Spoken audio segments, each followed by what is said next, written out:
جب وہ 18 ایئرس یا 20 ایئرس کی ایج کراس کرتا ہے کرتا ہے اس کو 20 سال کے بعد مطلب ایٹ لیسٹ اینولی اپنے اسکریننگ کروانے چاہیے. جیسے لیٹسٹ ریکمنڈیشن ہے، لیٹسٹ جو گائیڈ لائنس ہیں اس کے حساب سے سسٹولک بلڈ پریشر 120 اچھا سے نیچے ہونا چاہیے. پچھلے ہاف آور میں اس نے کوئی ایکسرسائز نہیں کی ہو، ٹھیک ود ان ہاف آور اس نے کوئی چائے نہیں پی ہو، اس نے کوئی کافی نہیں پی ہو، اس نے کوئی اسموکنگ نہیں کی ہو، اچھا اور پھر آپ نے 5 منٹس ریلیکس کر کے پھر بلڈ پریشر لینا ہے. یہ جو اسٹریس ہے، ڈپریشن ہے، انزائٹی ہے، اس کی وجہ سے اس میں پریسپیٹیٹ ہو کے ہارٹ اٹیک ہو جاتا ہے. ایج ایک رسک فیکٹر نہیں رہا.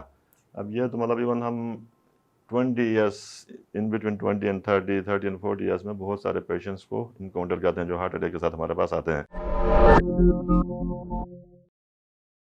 بسم اللہ الرحمن الرحیم. السلام علیکم. ایمن دیکھنے والے تمام ناظرین کو میری طرف سے بہت آداب. مجھے کہتے ہیں ڈاکٹر شان عالم. امید ہے آپ جہاں کہیں بھی ہوں گے خیر و عافیت سے ہوں گے اور صحت مند زندگی گزار رہے ہوں گے. ہیلتھ افیئرس کے ایک اور پروگرام کے ساتھ آج آپ کی خدمت میں حاضر ہیں. آج کے ہمارے پروگرام کے جو مہمان ہیں، شخصیت ہیں، وہ گلگت بلتستان کے مائناز کارڈیالوجسٹ ہیں، امراض قلب کے ماہر ہیں اور provincial headquarter hospital Gilgit میں اپنی خدمات سر انجام دے رہے ہیں، اور آج کل اپنی دوسری فیلوشپ یا اسپیشلائزیشن کے لیے راولپنڈی انسٹیٹیوٹ آف کارڈیالوجی میں انٹرونشنل کارڈیالوجی میں ٹریننگ بھی لے رہے ہیں. آئیے ذرا آج کے مہمان سے آپ کو ملاتے ہیں. ڈاکٹر ذوالفقار علی صاحب ہیں ہمارے آج کے مہمان، گلگت بلتستان کی جانے مانے کارڈیالوجسٹ ہیں. سر آپ کو بہت شکریہ، پروگرام میں آپ نے آج ٹائم نکالا اور ہمارے پاس آ گئے ہیں.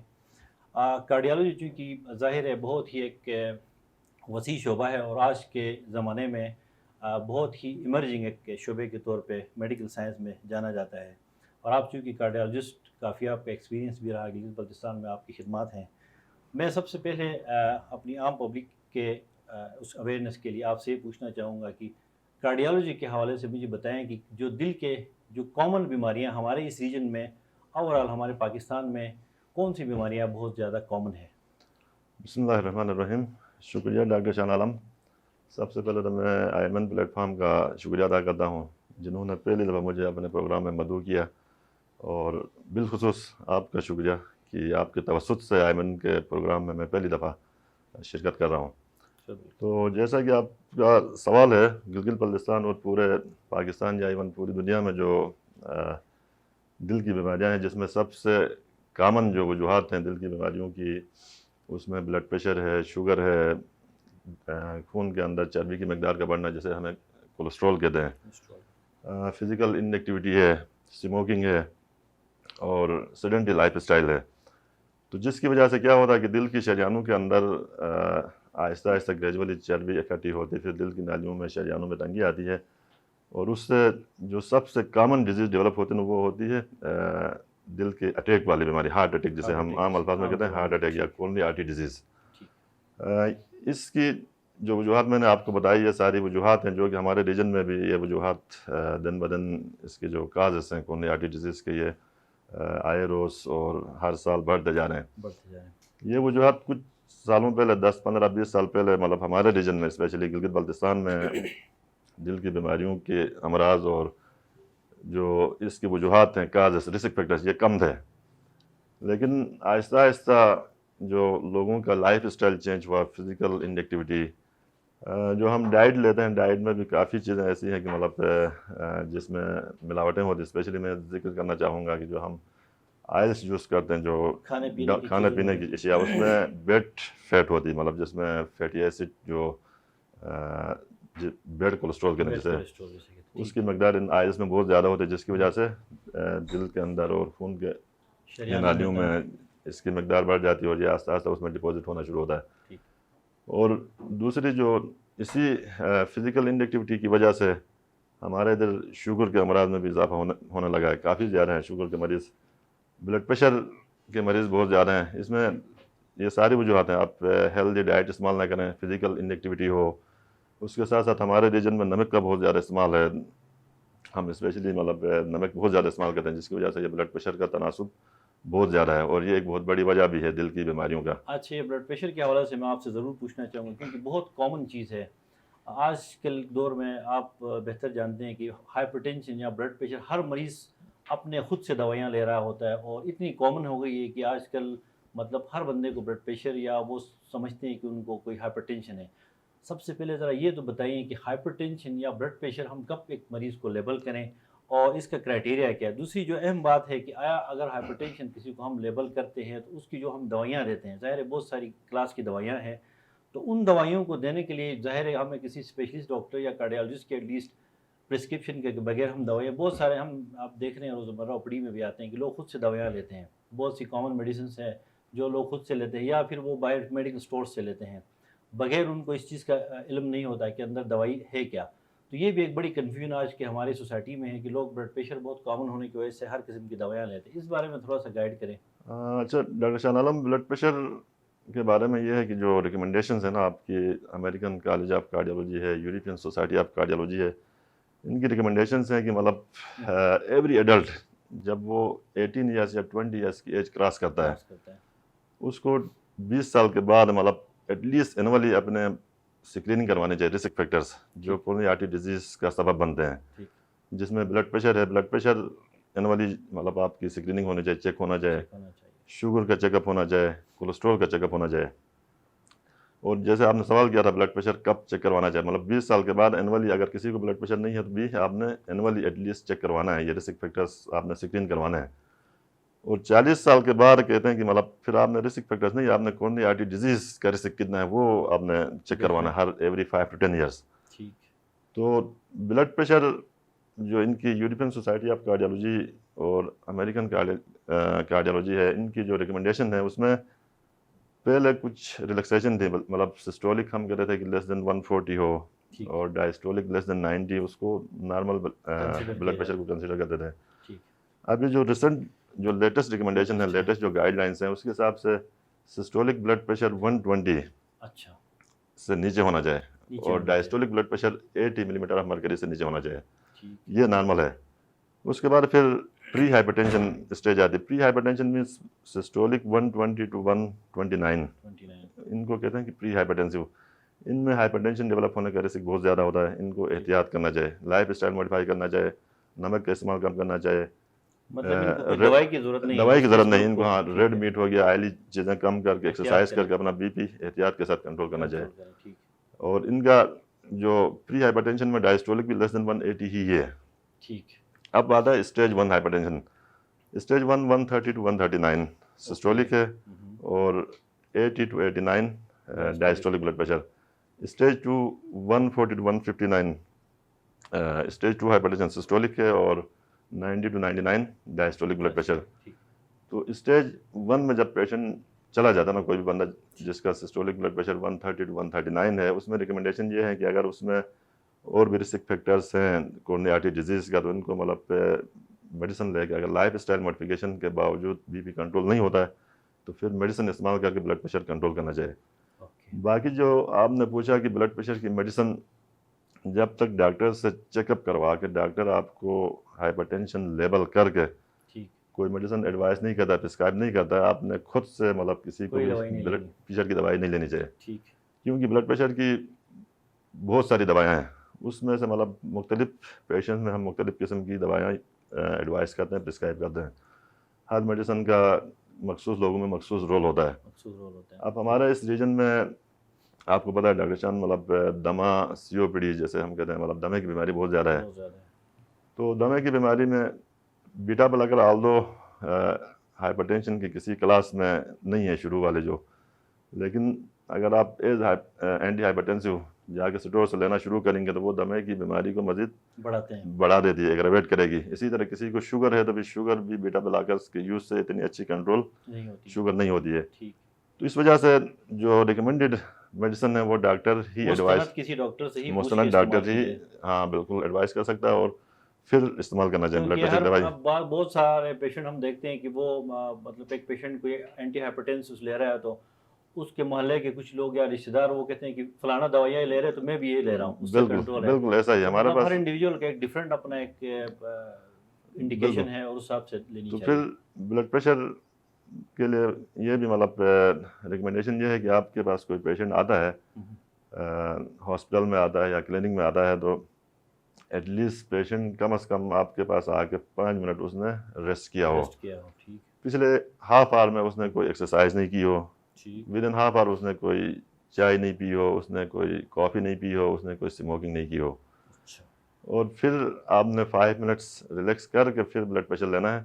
اور بلڈ پریشر ایک ریڈنگ سے ہی ہائپر ٹینشن لیول نہیں ہوتا لیبل ہے. نہیں کر سکتے بالکل. آپ ان کو اگر ایک دفعہ ریڈنگ زیادہ آتی ہے تو پھر آپ کو ایمبولیٹری بی پی مانیٹرنگ ہوتی ہے، ہوم بی پی مانیٹرنگ ہوتی ہے. ہم یہ ساری چیزیں ایڈوائز کرنے کم از کم 1 ہفتہ 2 ہفتے ان سارے پروسیجر سے گزار کے، اگر throughout 1 week 2 week ambulatory B P کی ریڈنگ بھی زیادہ آتی ہیں یا ریپیٹڈ کلینک وزٹس میں بلڈ پریشر کی ریڈنگ زیادہ آتی ہیں، تب پھر جا آپ کے اس کو ہائپرٹینسیو لیبل کر کے پھر میڈیسن دوائی. ایڈوائز کرتے ہیں. اب اس میں بلڈ پریشر کی میڈیسن عام پبلک کے لیے، ہمارے جو ڈاکٹر کمیونٹی کے لیے، مطلب اگر بلڈ پریشر کا کوئی پیشنٹ آتا ہے، اگر اس کو اسٹیج 2 ہائپر ٹینشن یا 2 سے زیادہ ہے، جیسے 160 یا 160 سے زیادہ سسٹولک بلڈ پریشر ہو اور 100 سے ڈائسٹولک بلڈ پریشر زیادہ ہو، اس میں ہم یوزولی کمبینیشن اینٹی ہائپرٹینسیو شروع کرتے ہیں. کمبائنیشن کمبائن، یہ مطلب اس کو ایکسلریٹڈ ہائپر ٹینشن ہوتا ہے، اس کو آپ نے ڈیول اینٹی ہائپرٹینسیو کے ساتھ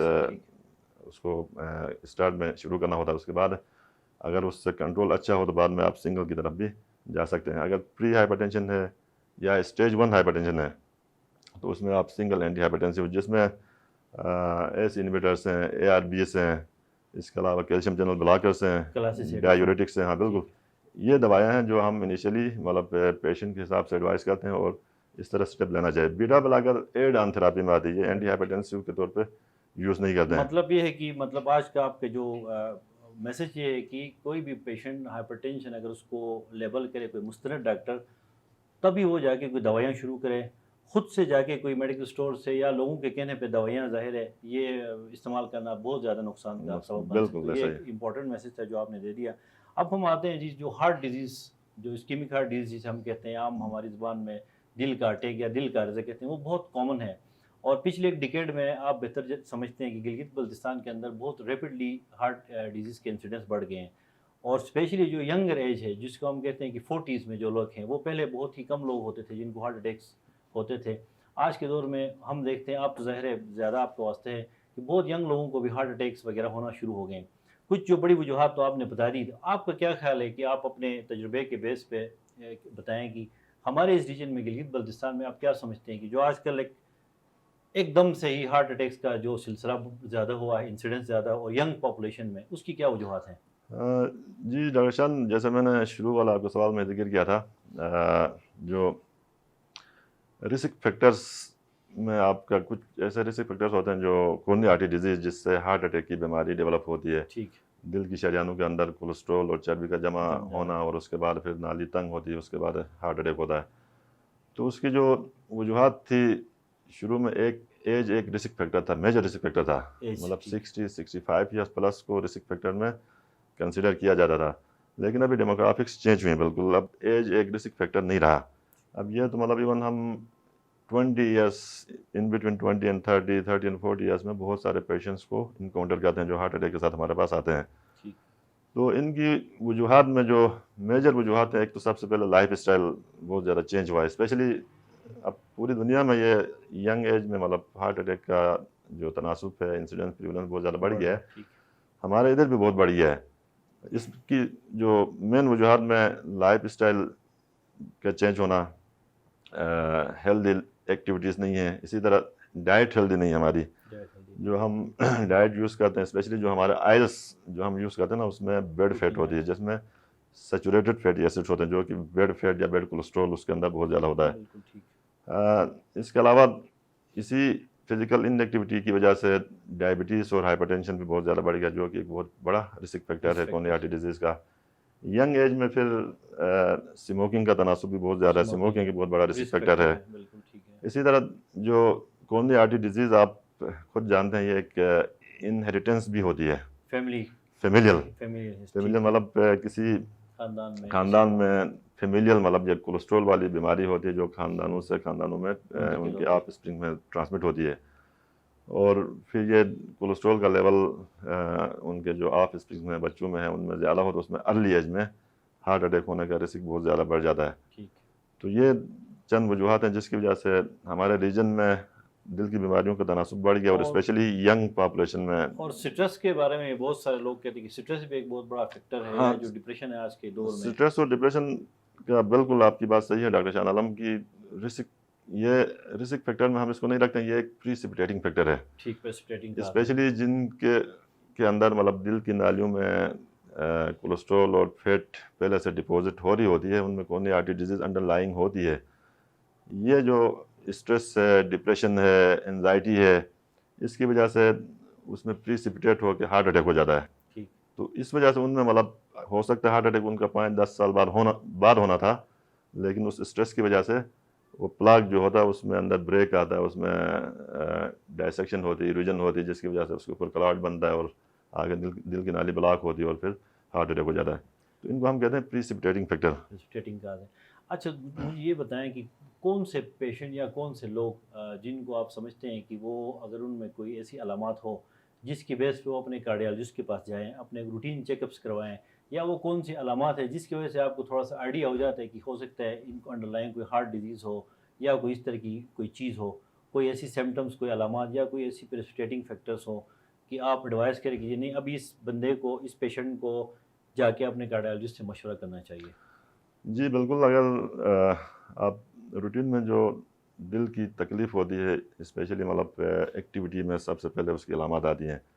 اگر آپ روٹین میں واک کرتے ہیں یا کوئی کام کاج کرتے ہیں آپ یا ایکسرسائز کرتے ہیں تو اس میں سینے میں بالکل درد ہو, دباؤ ہو, بوجھ ہو, گھٹن ہو, اور وہ تکلیف آپ کے جبڑے کی طرف جاتی ہو یا لیفٹ آرم کی طرف جاتی ہو, بعض دفعہ پیچھے کمر کی طرف بھی جا سکتی ہے. تو یہ دل کی جو علامات اگر کسی میں اس طرح کی تکلیف ہو تو فوراً اپنے ڈاکٹر یا معالج کے ساتھ رجوع کرنا چاہے, کیونکہ اس وقت پھر یہ بالکل اسٹرانگ انڈیکیشن ہوتی ہے کہ under line coronary artery disease نہ ہو, اور یہ وارننگ سائن ہوتے ہیں. مطلب اگر آپ اس کو بر وقت جا کے اپنا چیک اپ نہیں کرواتے ہیں تو پھر بعد میں میجر اٹیک بھی ہو سکتا ہے. تو یہ علامات ہیں. اچھا مجھے یہ بتائیں کہ جو تشخیص کے حوالے سے, جو ڈائگنوسس کے حوالے سے جو ہارٹ ڈیزیز کے پیشنٹ ہوتے ہیں ان میں جو انیشیل جو ڈائگنوسٹک ٹیسٹ ہوتے ہیں یا ہم جیسے ای سی جی کرواتے ہیں, کیا ای سی جی پہ ہم ارلی کوئی ہارٹ کا پیشنٹ ہو, ہارٹ اٹیک کے ساتھ آیا تو اس کو پراپرلی 100% ڈائگنوز کر سکتے ہیں, یا کچھ اور ایسے ٹیسٹ جو یہاں پہ اویلیبل ہو یا ہمارے مطلب کنٹری میں اویلیبل ہو کہ ان کے بیس پہ ہم پیشنٹ کو تشخیص کر سکیں کہ اس کو انڈر لائن کوئی ہارٹ کا پرابلم ہوا کہ نہیں ہوا ہے؟ بالکل. ای سی جی اگر کسی پیشنٹ کو ہارٹ اٹیک ہو یا ہارٹ اٹیک پہلے ہوا ہو یا ابھی ہارٹ اٹیک کی بھی جیسے آپ کو پتا ہے ایکیوٹ کورونری سنڈروم کہتے ہیں, اس میں مطلب 3 اس کے ویریئنٹس ہیں. ایک S T elevation M I کہتے ہیں, ایک non S T elevation M I, اور ایک انسٹیبل انجائنا. ان میں ای سی جی چینجز آتی ہیں. ای سی جی آپ کو ڈائگنوز کر کے بتاتی ہے کہ اس کے اندر ہارٹ کا مسئلہ ہے. بعض دفعہ اگر جو S T elevation M I نہ ہو, non S T elevation M I یا انسٹیبل انجائنا میں بھی ای سی جی نارمل آ سکتی ہے. ٹھیک. اب یہ تو ہو گیا ہارٹ اٹیک میں آپ کو ای سی جی بتائے گی, مطلب اس میں دل کی بیماری ہے, آپ ای سی جی کی بیسس پہ تشخیص کر کے اس کا علاج شروع کرتے ہیں. یہ تو ایک سیویئر فارم ہے.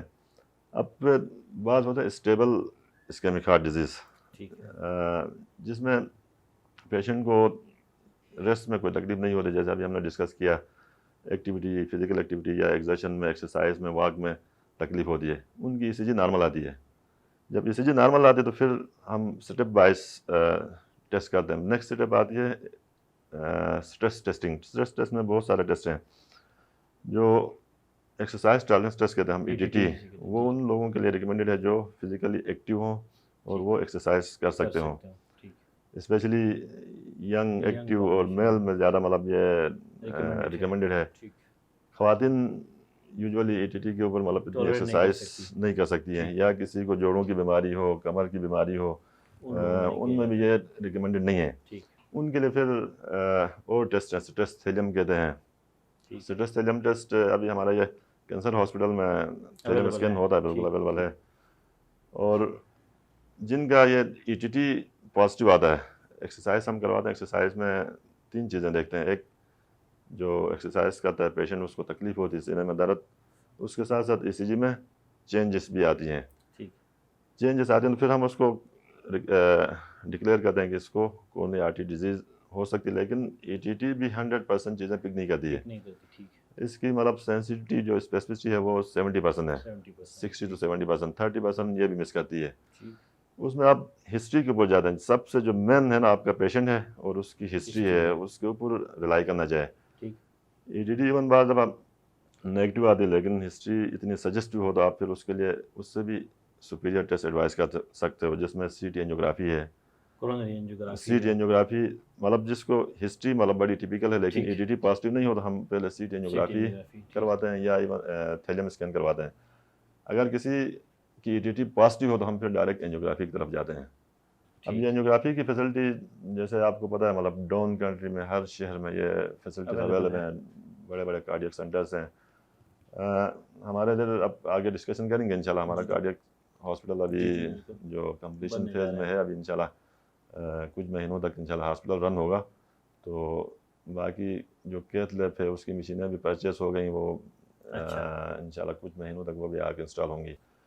تو کیتھ لیب اور کارڈیک جو سرجیکل ڈپارٹمنٹ ہے اس کو رن ہونے میں تھوڑا ٹائم لگے گا، انشاءاللہ 2024 میں جا کے رن ہوگا.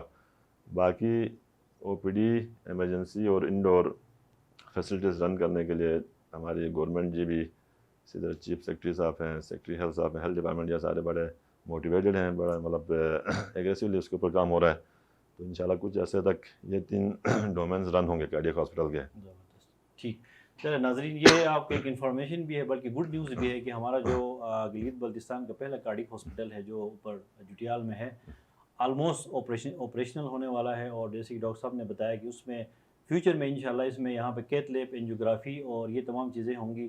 اور ڈاکٹر صاحب خود اس حوالے سے وہاں پہ انٹرونشنل کارڈیالوجی میں ٹریننگ بھی کر رہے ہیں اور ویری سون انشاءاللہ یہ ہاسپٹل بھی رن ہونے جا رہا ہے. تو آپ کیا سمجھتے ہیں کہ ہمارا یہ ہاسپٹل جو گلگت میں بنا ہے یہ ہماری ریکوائرمنٹس ہیں ان کو فلفل کرے گا فیوچر میں گلگت بلتستان میں کارڈیالوجی کے حوالے سے آپ کیا مستقبل دیکھتے ہیں؟ ہاں جی بالکل ڈاکٹر شاہ عالم، میں اس ہاسپٹل کے جب سے کام سٹارٹ ہوا اس سے پہلے سے میں آن بورڈ ہوں، بلکہ کمیٹی کا میں ممبر بھی رہا ہوں اور ہوں ابھی بھی. تو کارڈیک ہاسپٹل کا جو سول ورک تھا وہ کمپلیٹ ہے. آپ نے خود بھی دیکھا ہوگا مطلب اس کا جو گراؤنڈ فلور ہے جو OPD کا وہ بالکل کمپلیٹ ہے، تیار ہے. دوسرا اس کا جو فیز تھا ایک ایکوپمنٹ پرچیزنگ، وہ بھی کافی کچھ جو چھوٹے ایکوپمنٹس تھے، چھوٹی مشینیں کافی آ گئی، ہم نے ریسیو بھی کی ہیں. اینجیوگرافی مشینیں بھی پرچیز ہو گئیں، وہ باہر پورٹس میں ہیں، مطلب جیسے یہ LCs اور ڈالر کے ایشو کی وجہ سے ہاں جیسے اوپن ہوتے ہیں وہ انشاءاللہ اینجیوگرافی مشینیں بھی آئیں گی، وہ بھی انسٹال ہوں گی. اور آپریشن اس میں 2 کیتھ لیب ہیں، 2 اینجیوگرافی مشینیں. یہ شروع میں ایک کیتھ لیب تھی، اس کمیٹی میں میں تھا، میں GB ہاؤس میں ہماری میٹنگز ہوتی تھی، RIC کے بھی اور PIMS کے بھی ڈاکٹر تھے، پھر ہمارے GB گورنمنٹ کے نمائندے بھی. تو وہ میں نے کافی مطلب اسٹرگل اور کوشش کر کے 2 کروا دی تھی. اگر ایک ہی اینجیوگرافی ایک کیتھ لیب ہو ریجن میں اور ایک ہی ہاسپٹل ہو، وہ اگر مشین میں کوئی ٹیکنیکل فالٹ آتا ہے تو پھر وہ پورا سیٹ اپ پورا ہاسپٹل ہی بیٹھ جاتا ہے. تو اس کے لیے الٹرنیٹ ایک کیتھ لیب کا ہونا لازمی تھا.